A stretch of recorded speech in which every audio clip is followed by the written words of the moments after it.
Hello friends, welcome to my YouTube channel. So today in this video I am going to show you how to create the developer application or how to set the clone application in this device. For this, go to settings, then tap on the option apps, then here you can see the option app cloner. Tap on this one. So here you can see in this device we can enable the clone application or create the developer application only for the social media applications. So in only these social media applications are I installed in this device. That's why these are showing. So here I am going to create the developer application for Instagram. Tap on Instagram, turn on this option. Now you can see Instagram clone added to the home screen.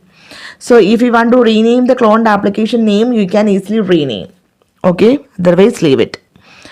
And now I am going to enable for Facebook and also in WhatsApp also. Now I will show you how it works. Now you can see to Facebook, to Instagram and to WhatsApp you can see here.